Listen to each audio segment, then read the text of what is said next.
I got a strange going on out here. Something just killed my dog. Something killed your dog?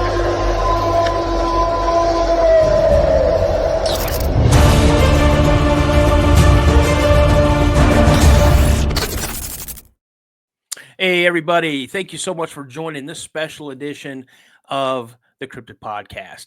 I'm having an interview here on Saturday. I don't do too many of those, but when I do, I always have someone special on. So today, you guys, I've got the one and only Greasebag McQueen with us today, and he's going to share an encounter that he had back in 2001, so 2001, North Carolina. What really makes his encounter special is with a dog man, and he was out hunting hogs, doing a wild hog hunt. And this is when it happened. So before we get into his story, I just want to say thank you so much for all the support and all the love you showed this channel. Again, the Cryptid Podcast is a safe place for people to come and tell their story. And so if you have a story you'd like to share, like to come on the show, please email me at thecryptidpodcast72@gmail.com. Again, thecryptidpodcast72@gmail.com. This is a safe place. And if you guys don't want to come on the show and you just like to share your story, and if you want me to read it, I'll go ahead and definitely accommodate you there. This guest, you may have, if you follow Mysteries Unknown, he's been on Mysteries Unknown. And he is very active in the live chat when we do live show every Thursday, 8:30 Central Standard Time. So without further ado, let's bring the man of the hour on, Mr. Greasebag McQueen. Hey, brother, how's it going? I'm good, man. I'm good. Thanks for having me on. Yeah, we've been trying for a couple weeks to get you on. There's been conflicting schedules, and I'm just glad I was able to get you on. Yeah, me too, man. Weather and, work delays and all that from the weather, but here we are, and I'm glad to be here, man. Thanks. So, like I said in the intro, that you had this encounter back when you were probably your late teens, early 20s, and in North Carolina, correct? Yeah. I was 21. It was in November of 2001. All right. Well, guys, you know what? I'm sure you're tired of looking at my ugly mug on the screen, so I'm just going to go ahead and give this over to Greasebag. And sir, why don't you go ahead and just tell us about what happened? All right. Well, here it goes.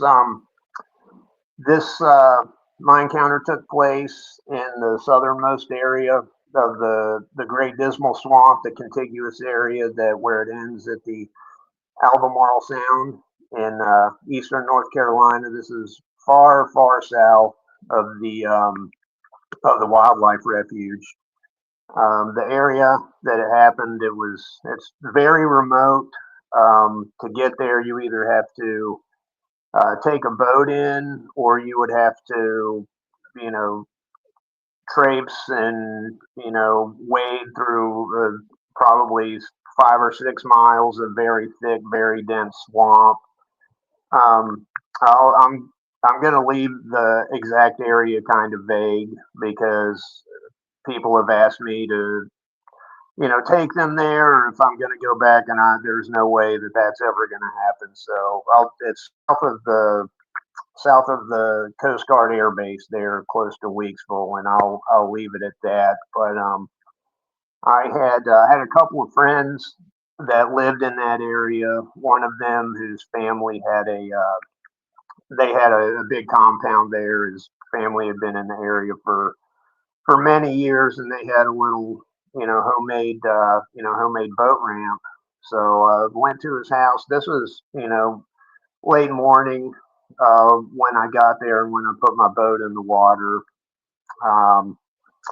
He asked me where I was going and why I was alone. I said, man, I'm bored. I want to, kill some time and go, mess around in the swamp and see what's what. Maybe get a hog. And so he seemed reluctant about really encouraging me to go where I was going. I don't think he quite exactly knew where I was going to, but it's about a 20-minute, half-hour boat ride, depending on the conditions where I put my boat in. And The area where it's at, it is, depending on what the weather and the way the wind's blowing, you can walk through a good bit of this area. If the tide is out, if you have a hard northeast wind, it blows the water out west, and you can actually get in there and walk around. And there's canals and bogs, and but there's enough dry land where you can get out and move around. Um, so I tie my boat up and I start making my way in. I'm looking for signs of hogs. I know there was a lot in this area a few years previous during one of our hurricanes. A lot of the hog farms got totally destroyed. A lot of the pigs were killed, but a lot of them were able to, escape. And after a couple of years in the woods, they had gone feral, and there were lots of colonies of packs, whatever the proper term is, that were in this area. So that's what I was looking for. I got in. I think it was probably between 11:30 and noon when I got in. Really cold, really dark, overcast day. Um, in this area of North Carolina in the winter, it's usually really dark, overcast, really low cloud. So it's actually a dark day. It was pretty windy, and so I get into the swamp, and um, I'm making my way back in. I see that there at some point, not too long before me getting there was some signs of hogs rutting and all that, foraging as hogs do. And I'm back in about a half hour, probably maybe a little bit longer than that, just slowly making my way in. I move in some, I stop, listen, see what's what. And by the time I'm back in there a little ways, I start picking up a scent, and it's, wild hogs have a very distinct smell. Like the males, when in rut season, they have a very distinct smell. It's kind of like a fermented smell mixed with urine and poop, and it's very distinct. It's hard to explain if you've never smelled it, but once you smell it, you'll know what it is. So I start picking up some scents, and it's also very quiet, far quieter than it should be. I'm not hearing any frogs, I'm not hearing any birds, anything like that. It's already a creepy atmosphere in and of itself. There's a high canopy, there's thick brush. It's probably as close as you can get to being, in the woods at night, but you can still see around, but it's extremely dark. And by the time I get back a little bit further than that, I notice the smell. It's like that wet dog, somebody that's had an outdoor dog that stays and lives outside. When they get that wet dog smell, it's like that, but far, far stronger. It's very overpowering and almost kind of sickening. And so I keep moving, and at that point, I start hearing I start hearing movement. There's something moving around me somewhere. I guess it would be north of uh, where I'm at this time back in there. And so I start hearing movement. I have the smell, and I'll go ahead and say at this time I had no idea what a dog man was. I didn't believe in werewolves, or I didn't believe in Bigfoot, anything like that. I was very rational. If I can't see it, it don't exist. If there's no evidence, it's something like that would have been completely ridiculous to me back then, and the way my belief systems were back then. So I start moving in a little more, and then I start seeing movement probably about 40 to 50 feet in front of me. And I'm also starting to hear a snuffling, something sniffing and snuffling, as well as hearing the movement. And I'm starting to actually see some movement. I can't make anything out, but I can tell that it's big. It's making a lot of noise, and it's not scared to let me know that it's there. And starting to get a little freaked out at this point. I'm actually, anytime I've talked about this, I start freaking myself out all over again. On my adrenaline's already going again already. Just talking about it and remembering this. And so I keep going. I keep going a little more, and then I started hearing growling, and it's a very, very low, very rumbly growl. It's almost like I feel it in my chest and in my body more so than actually hearing it. And as soon as I heard that, I mean, I was scared. I really did start getting scared then because hogs don't do that. It's whatever it is. It's far bigger than a hog, and I'm also thinking it might be a black bear, but I've been up close at this point in my life. I've been up close with a lot of a lot of nasty swamp critters, including black bears, wild hogs. I've seen gators. Uh, I'd even been up close with a moose one time, but this wasn't in North Carolina. This was in Vermont. A little bit of time I spent up there, and none of this stuff ever scared me and instilled the fear in me that this did at that moment in time right then. So I decided, okay, I don't know what this thing is. I've got a Mossberg 590A1, the old 590A1's got the bayonet lug on it, and I had to carry the bayonet with me if you're, you know, up close with nasty critters on the ground. Is you turn your shotgun into a spear too. So I had my bayonet. I put that on, and I just stop and kneel down and try and figure out what's going on and what I need to do.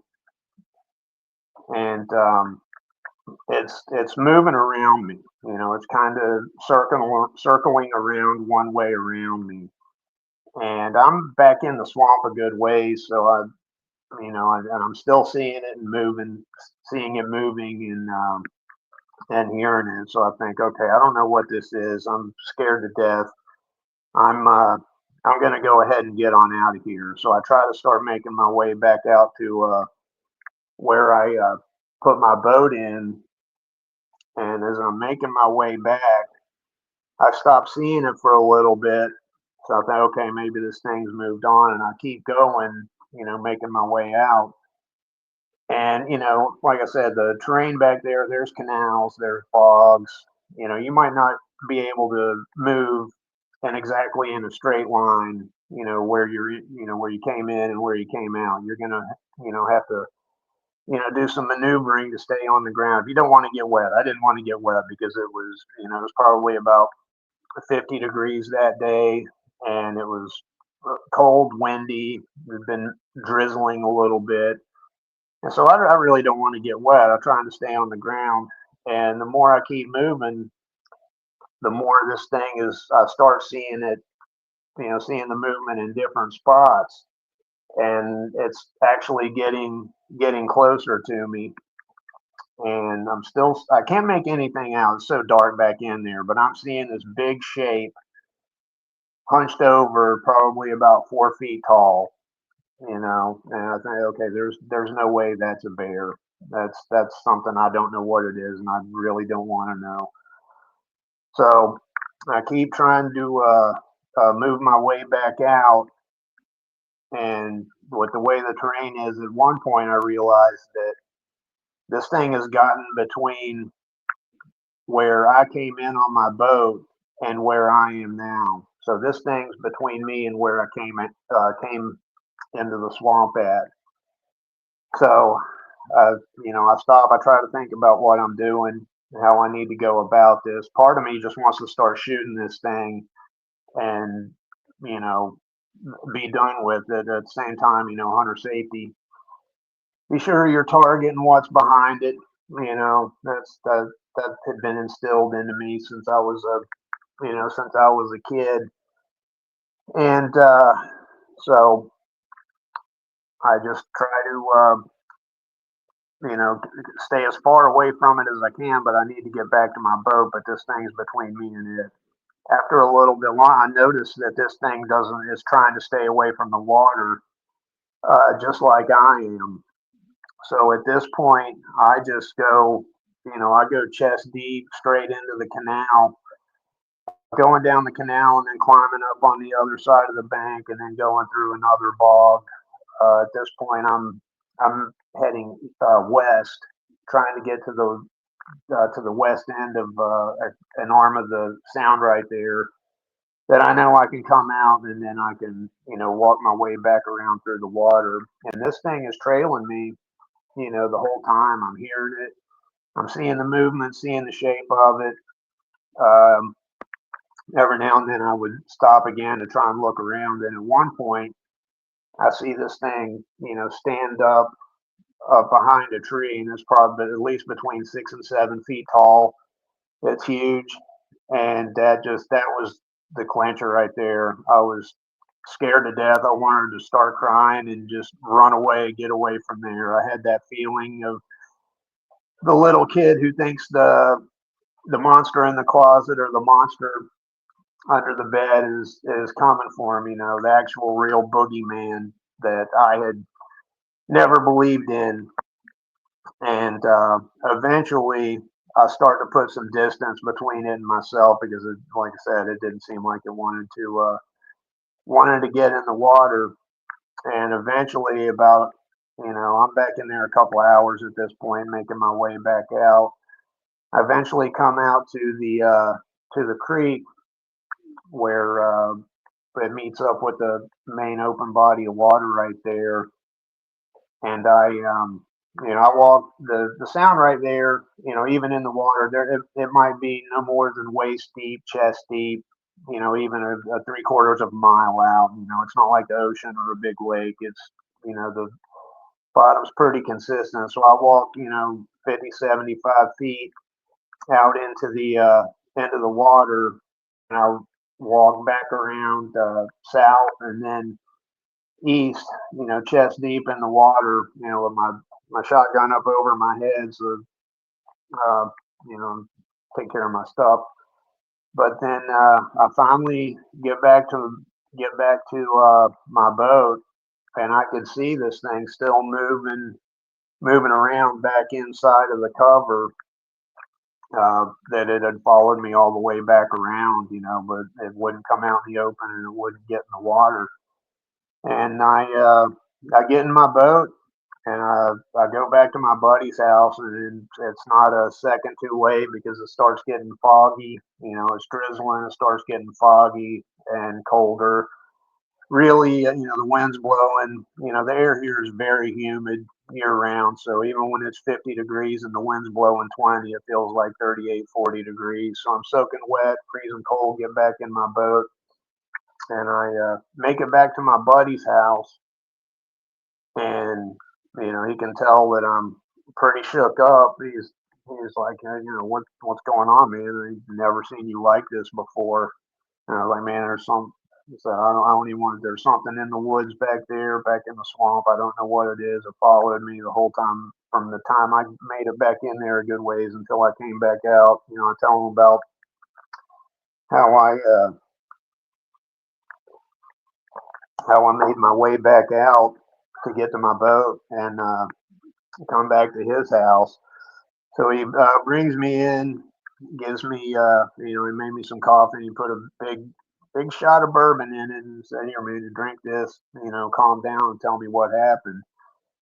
And I tell him about it, and he leaves me alone. He made me something to eat and left me alone for a minute. He comes back in. He says, I want you to come back out here and tell my grandpa about what happened."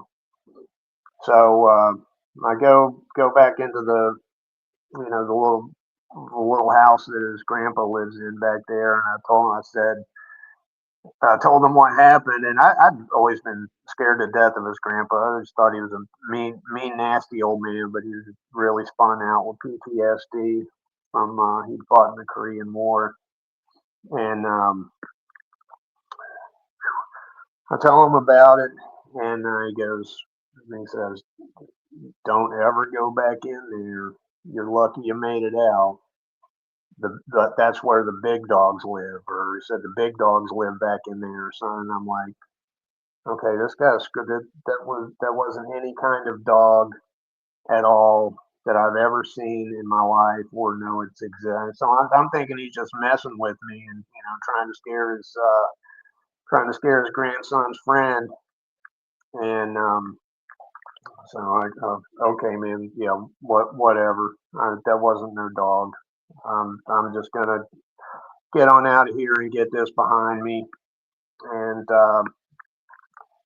so I go back, get my boat out and back on the trailer and head home. And it's really late by the time I get home. I'm soaking wet and nasty, filthy, and my girlfriend at the time, she goes,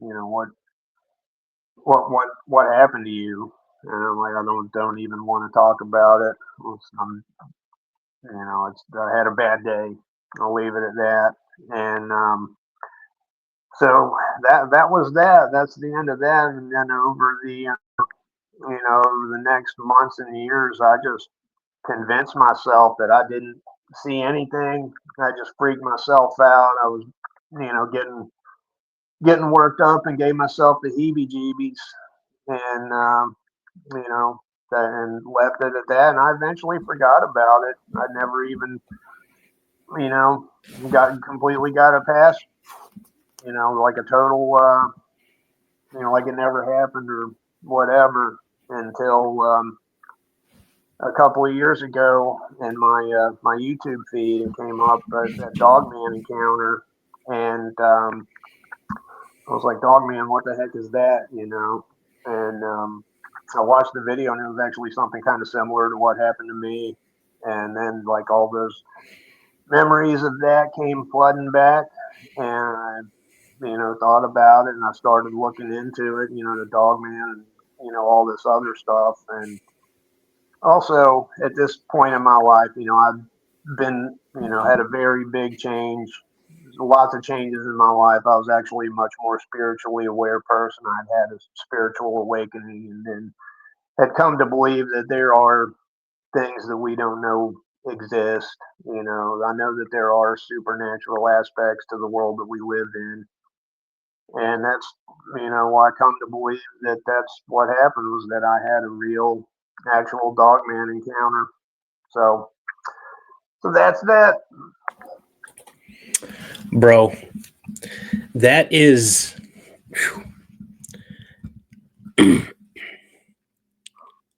I don't know what really to say. When this is a perfect example, everyone, when you're out and about, this encounter is a perfect example to be aware of your surroundings. But most important, we all have it. We all have it. You have that little voice in your head that tells you maybe you shouldn't go over here. Maybe you shouldn't take this route home. Mm-hmm. It's time to go. And you'd be surprised at how many people do not listen to that voice. This is a perfect example, everyone. If you're watching this right now, you'll listen to that voice because it's going to save your life. Now, Yeah, I worked for the Tennessee Department of Corrections, and I worked at a maximum security facility in West Tennessee. And there were a few times where I heard something in the back of my head telling me, man, just wait a couple minutes before you go out onto the unit, or wait a couple minutes before you go out on the yard, and I learned real quick to listen to those voices. So yeah, trust your gut. exactly. So I got some questions. Some of them You already answered. I was writing down questions ahead, and then you were like, well, and it was this, and it was that. And I'm like, okay. So, number one question, why did you go out there solo? Just we don't always make the best decisions and don't have the best sense when we're that age. I can think of many other situations in my life where looking back now, so I said, why did you do that? That was one of the most stupidest things you could have ever done. When we're that age, we think we're 10 feet tall and bulletproof and nothing bad's ever going to happen. And it's a shame when we have to find out otherwise. I almost found out otherwise that day, and I kind of did find out otherwise that day. Yeah. And again, I was going to answer. I was going to ask. I'm still going to ask you this question. Do you think your friend knew something was out there? Now, before you answer, near the end of what you just said, his grandfather definitely knew something was out there. Mm-hmm. Do you think your friend knew? Yeah, I do think so. As when I gave him when he asked where I was going, I just said, I'm gonna go cruise around in the boat, and what I never told him. And when I went in there, I had no idea that was where I was going to go in or what where I'd end up. But when I told him I was going out and I was heading south and over to over around the side of the creek, he was like, man, he said, just be careful. But yeah, his family had been in that area for since like the end of the Civil War. You Right. know, yeah. So They know. yeah. I'm sure that they could have told me many stories, but yeah, his granddad. I don't think he wanted to say. I mean, nobody wants to say, yeah, there's these big giant dogs that are. They're not going to say, yeah, the dog men live in there. They'll tear you a new one, and nobody's going to come out right and say something like that because nobody wants to get laughed at or people think they're crazy, and I get that. But Yeah. yeah, when I went back in, that was what he said. He said, "Don't ever go back in there again. That's where the big dogs live." And at the time, I was like, "Okay, whatever, bro. Big dogs, okay, yeah." And Yeah. then that's it. Yeah, his family been in that area for a really long time. So here's the thing. What did it look like? Did you get a good enough view of it to? No, that's the thing about it. All that I ever saw was a shape and movement. It is really dark back in there. I mean, here when it's a beautiful sunny day here today, even though there's snow on the ground, but in the wintertime, that really low, thick, dense overcast, it can be noon, but that cloud cover is so thick that you think it's 6:30, 7 o'clock at Really? night, when the sun's going down, and it's even darker in there.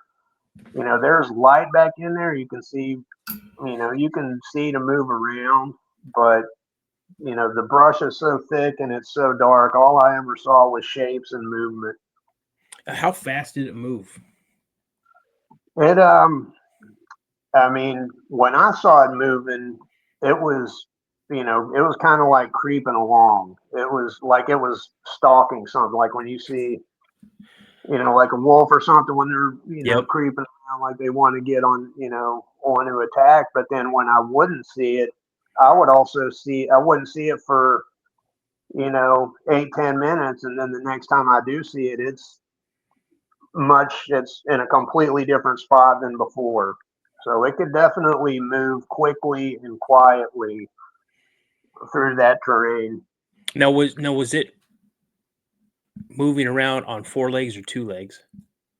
I think for the most part, I think it was probably on four leg when it was creeping and stalking. I think it was either on four legs or it was on two and just really Hunkered down. hunched over. You know, Yeah. like yeah, What was the closest that you feel it got to you?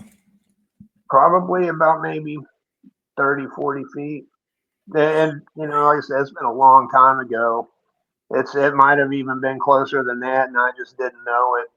But I was doing my best to not like give off that that predator prey. Yeah. I didn't want to run from it. I didn't want to make any really quick, fast movements.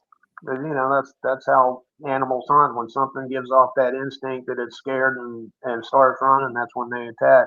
Yeah, absolutely. You very rarely, I've seen tons. One of my, this is, it drives my kids and my wife crazy because I love to watch documentaries. That is like one of my favorite things. They always have been.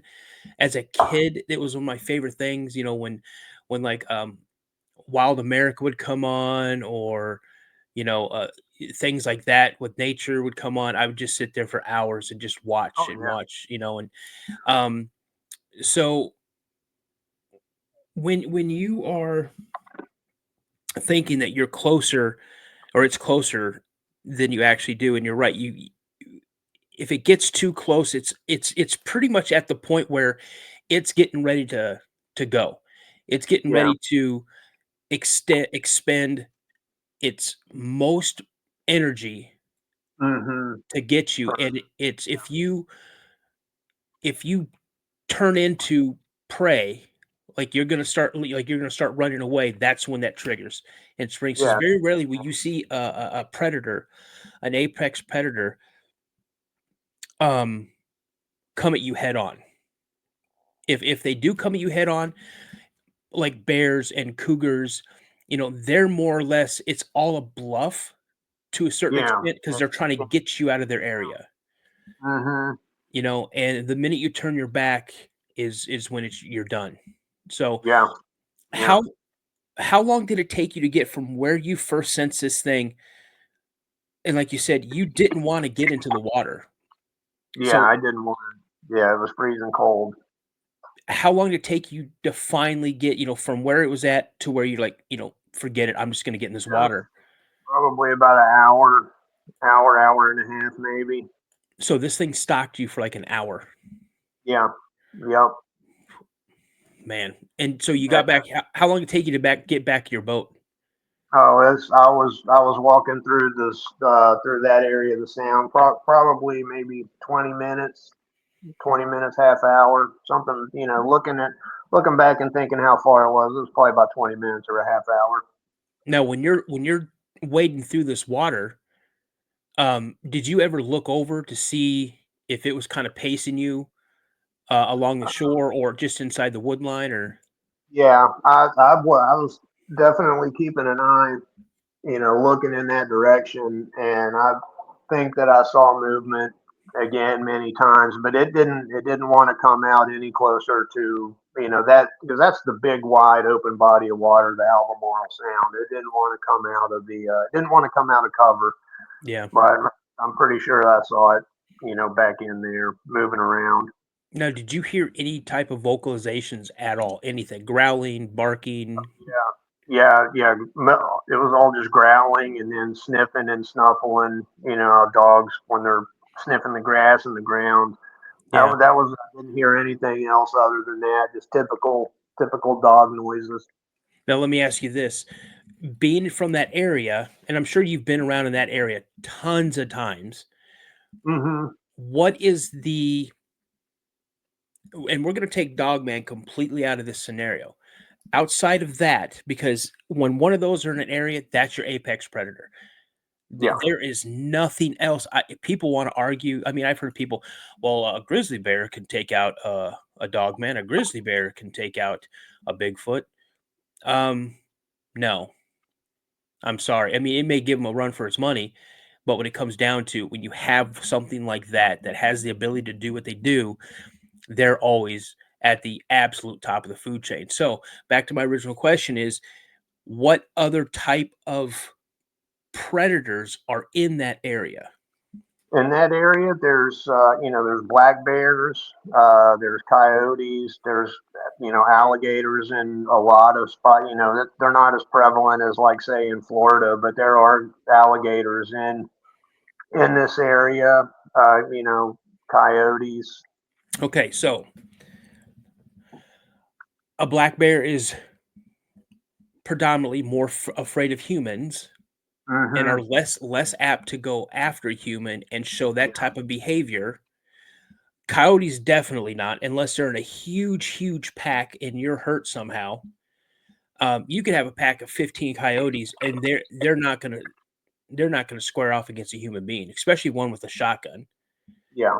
If you can shoot them or swing it like a bat, or like you said, you have a bayonet you could fix onto that 590. Um, they're not gonna they're definitely not gonna come at you. No. I've heard very few accounts of an alligator stalking and chasing somebody. It just Yeah. doesn't happen. No, So they're ambush predators. You exactly. know. So what else could it be? Everything is pointing to what you thought it was. Now again, at this time, 20 years old, 21 years old, you had no clue what a dog man was. You didn't No, because absolutely. because in 2001, okay, so the internet was just really, I mean, Just starting to pick it was up. just starting, because I remember AOL, back in 95, 96, Yeah. 97, that was like the thing, getting into AOL, getting into these chat rooms and talking to people Mhm. from all over the world, or at least the United States, that was a cool thing. Yeah. But you didn't have the ability to really look at, you know, encounters that other people have had, especially in that area. Hmm. So like you Yeah. said, your knowledge was nothing. And if you Yeah.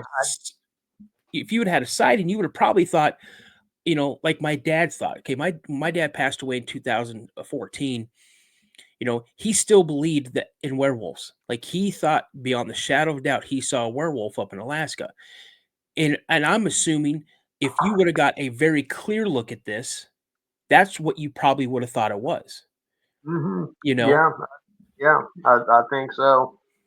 and you said from the time that this encounter happened, it really changed your mindset and on how how you encounter, certain things. Like you stop and probably think, what exactly am I experiencing? What am I looking at?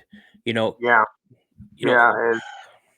I was deathly afraid. I've never felt fear like that before or since. And the kind of life I led over the years, I've been in a lot of, sketchy situations. I've been in a lot of places I shouldn't have been. That's a different story entirely. yeah, My rock and roll party time lifestyle that I lived for a number of years. Just never felt fear like that then. Never felt fear in the woods before or after. yeah, But I since then I've been hunting. Gone back hunting plenty of times, but I've never been back. I've never gone into the deep woods or the deep swamp like that ever again. man. Well, let me ask you, what do you think these things are? Do you think they're natural, supernatural? What do you think? I think they're a flesh and blood creature, but they have supernatural aspects of them. I've read a lot and listened to a lot of videos. Some people that think that that they actually are a species that we've never, just like Bigfoot and Sasquatch and all that. And then this is one that really interested me is, and this makes sense to me, is that a lot of the supernatural or a lot of the cryptids that we believe are supernatural, the dogman being the best example, that certain animals are susceptible to you know being, I guess, possessed is the best way to put it, that a regular dog or a wolf or a coyote, a disembodied spirit from whatever, can actually manifest in that animal, and it causes a physical change, a physical transformation that could turn it into a dog man. I mean, I'm not saying yay or nay either Right. way, but I think there is a I don't know what they are, but I believe that there is a supernatural aspect of them because, that kind of fear that is very, very primal, very base fear, Yeah. and I think that could only come from something with a supernatural element to it. I I've only experienced that type of fear one time in my life, and that was in '92 when I had my last encounter with what I believe to be a Bigfoot. Now, I'm not saying that's what it was, or down south of Wood Booger. I'm not saying that's what it was because I didn't see it, but seeing the look. Now, my little brother was like one of the bravest people. He was dude. Yeah, He was a beast, man. I've heard you talk about him before on the other podcast.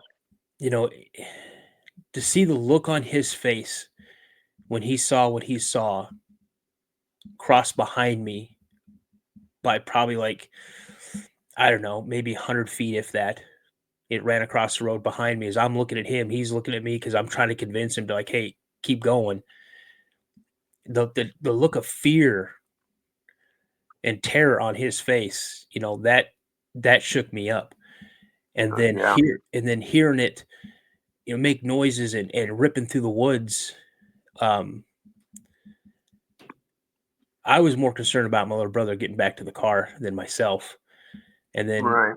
me taking off and then literally getting to the car in time and taking off and him still, showing this terror and this fear and I mean, begging me like when we were little kids. It seems like he went from being an 18-year-old man to like a 6-year-old kid begging and pleading me to go faster and go faster because it was right there. He said he could see it Right. pacing the car. And I looked down at one time, I was going 45 miles an hour and it was keeping up with us like it was nothing, and That's then crazy. I think if I would have turned right, if I wouldn't have had my wits about me and if I would have made a mistake and turned right, I'm thinking it would have slammed into the side of his car. And Right. Yeah. I took the right turn. I took I took a left when I should have, and that took us out of the park. And I from that day forward, that's changed my life. I haven't gone out in the deep woods hiking. I haven't gone out in the deep woods hunting. I stay on a defined path. I don't go off the path anymore. I still Right. carry. I Oh, still of course. carry. You know, That's I mean, I still carry, and I always carry plenty of freedom seeds to to outfit a couple of people because yeah. I'm not Gotta taking any get the job chances. done. Yeah, exactly. Well, I'm an instructor at part-time instructor times. I've gone out and I've taught people how to side alignment and all that type of stuff and Yeah. drawing and things like that. But I just try keep fresh in that type of stuff. But you're right, man. Once you encounter something like that, it's funny when we're kids, we don't have this type of fear because No. we don't have this knowledge. Yeah, no knowledge, no experience. You don't have any kind of baseline on what to compare stuff to. And I think probably one of the best ways that I've heard it described, and I agree, and I've even said it myself, is that when you experience that type of fear, it humbles you really quick. Yes, very, very humbling. That was one thing that I did learn from it. After that, I can't say that it was life changing. It was life changing, but it was one of many humbling experiences that I've had over the years. But that was the first major one. Realizing that hey, there's that's what I am not, and this world is not what I believed it to be. Yeah. So yeah, You know, exactly. Very humbling. and it's funny, that I had one of those encounters when I was like 9, when it was me and my brother, my dad, my uncle, his friend, two of his neighbors and their kids, and it chased, whatever it was, chased us. There were Hmm. multiple ones. They chased us out of the woods from our campsite. And people's like, well, you must have been terrified because that's a terrifying story. I didn't feel the fear that I felt in '92 Hmm. because, one, I'm like 9 years old and I have 3, 4, 5 guys that have guns And my dad's there, and I knew my dad was, and my uncle were all Vietnam vets, and Right. Yeah. they've seen probably a million times worse things than what we're going through right now, and they knew how to react to it. Of course. Yeah. So I still felt relatively safe. But again, when you're watching the demeanor of your little brother, one of the toughest people that like legit. I'll tell you a story offline about him. So, but Okay. Yeah. Well, well, on that same note about um, talking about having the gut feeling of certain places and then being around the men like that, that reminds me of an incident where, well, I was born in northeastern Kentucky, and this happened about, this was maybe 19, 1989, 1990. I might have been 9 or 10 years old. And,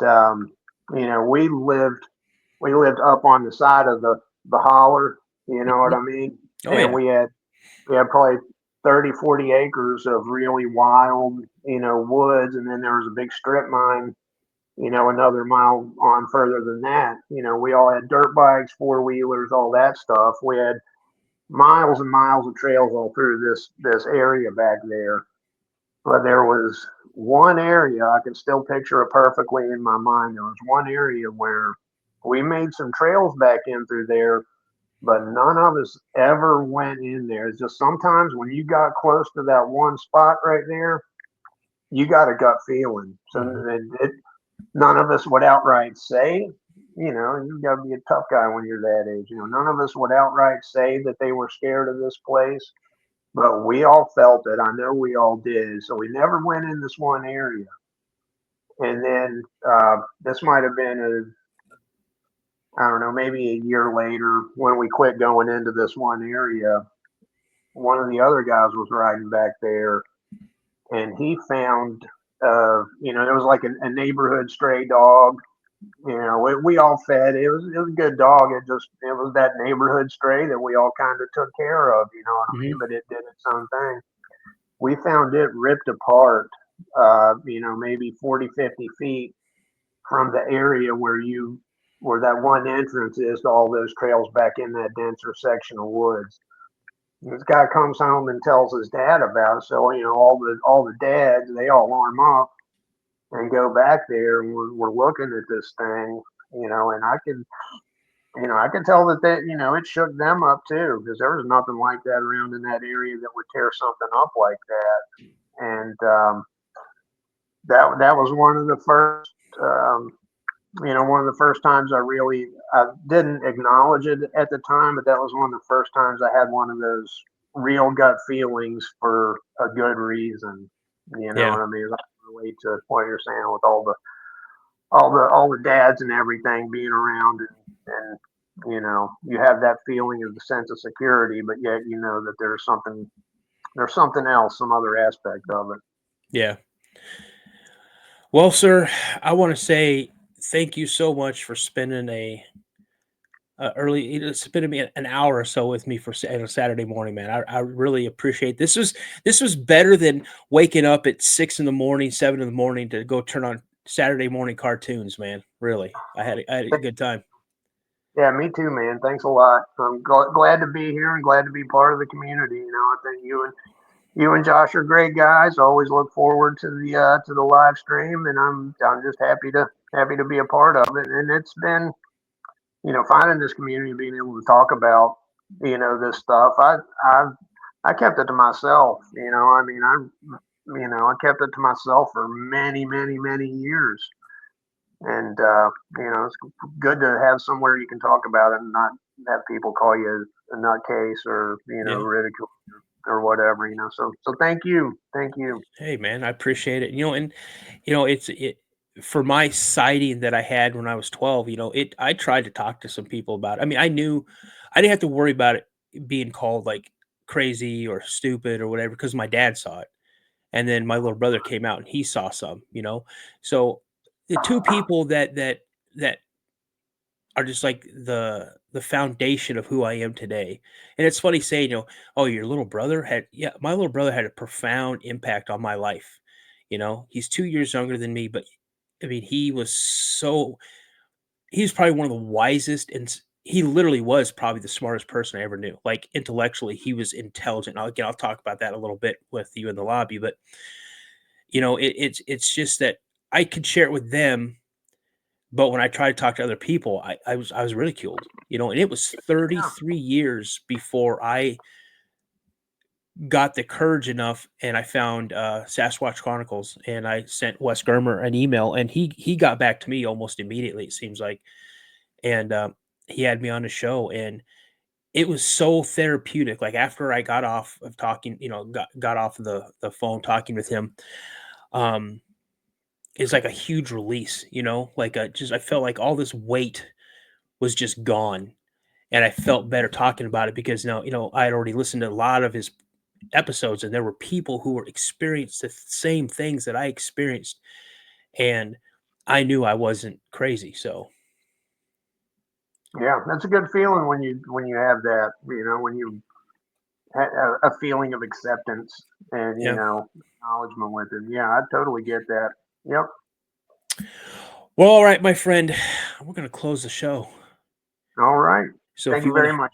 Hey, man, if you want to hang out with me in the lobby just for a minute, let's do this thing. So stand by 1 second. Everybody, again, I want to say thank you so much for joining the show this morning. I get a chance to talk with Greasebag McQueen in our live chats, and he's always a pleasure to speak with. And now getting to speak with him face to face or through this medium just solidifies on how much of I like to consider him a good friend. So with that being said, you guys, if you guys have ever had an encounter, would like to come on the show and share, or just send me an encounter just to get it off your chest, to have that release, to understand that you're talking to somebody and you're reaching other people who have had similar or the exact same experience as you, please shoot me an email at the Cryptid Podcast 72 at gmail.com. And as my buddy Josh always likes to say, everybody stay prayed up. And as I like to say, remember, a legend always starts with a sighting. Have a great day, guys. I got a strange going on out here. Something just killed my dog. Something killed your dog?